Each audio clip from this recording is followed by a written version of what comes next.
Story 3. The Porch Visitor. I live in a quiet neighborhood in Pennsylvania, the kind of place where nothing much happens. People leave their doors unlocked, kids ride bikes up and down the street until dusk, and neighbors wave when they pass by. I'd always felt safe there, maybe a little too safe. This happened 2 winters ago, when I was home alone on a Friday night. My parents had gone out of town for the weekend, and I decided to stay behind since I had work the next morning.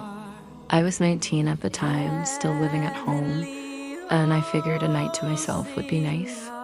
Around 11 p.m., I made some hot chocolate and curled up on the couch in the living room to watch TV.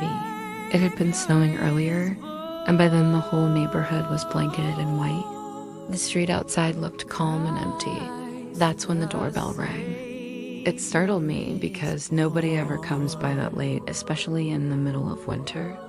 I muted the TV and just sat there for a moment, waiting to see if I'd imagined it. Then it rang again. I got up cautiously and walked toward the front door. The porch light was off, so whoever it was would be standing in complete darkness. Our house has a peephole, so I leaned in to look. At first, I didn't see anyone. Just the empty porch, the snow falling beyond it. I almost laughed at myself, thinking maybe it had been kids playing a prank. But then the bell rang again this time, while I was still looking through the peephole, and that's when I saw him. A man in a hood was standing perfectly still on the porch, his face tilted down so I couldn't see his features. He was standing so close to the door that all I could make out was the hood and the faint outline of his shoulders. It was like he had been there the whole time, pressed against the door, waiting for me to look. Every instinct in my body told me not to open it. I backed away slowly, heart pounding, and went to grab my phone. Before I could even dial, there was a soft knock. Not the doorbell this time, a deliberate, steady knock, then silence. I held my breath listening, and then I heard it. The sound of someone breathing. Right outside the door, slow, heavy breaths, like he was leaning close to the wood. I whispered into the phone as I called 911, telling the operator that someone was on my porch. She asked me if I could describe him, but I told her all I'd seen was a hood. She told me to stay on the line, to keep the doors locked, and that police were on their way. The man never knocked again. He never rang the bell. For several long minutes, there was just silence. I worked up the nerve to peek again through the peephole. This time, he was looking directly into it. All I could see was his face filling the glass-pale skin, dark sunken eyes, and the faintest smile, like he was amused that I was watching him. I screamed and jumped back from the door, clutching the phone so tightly it almost slipped from my hands. The operator asked me what happened, and I told her through tears that he was looking right at me. Suddenly, the porch light flicked on.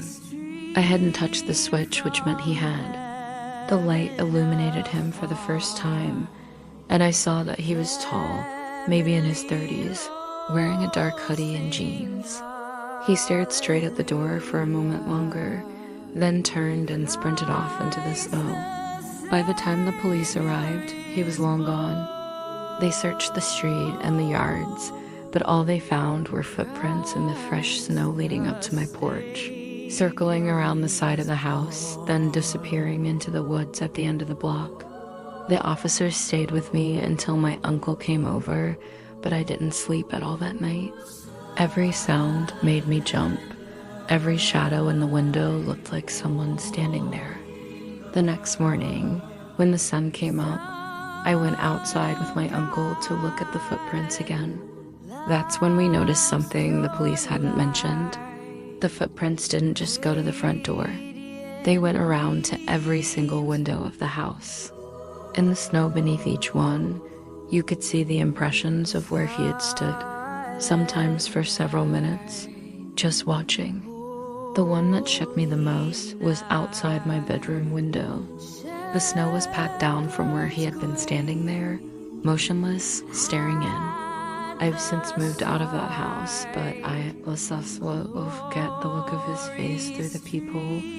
His eyes locked directly onto mine, Like he could see me, even though I thought I was hidden.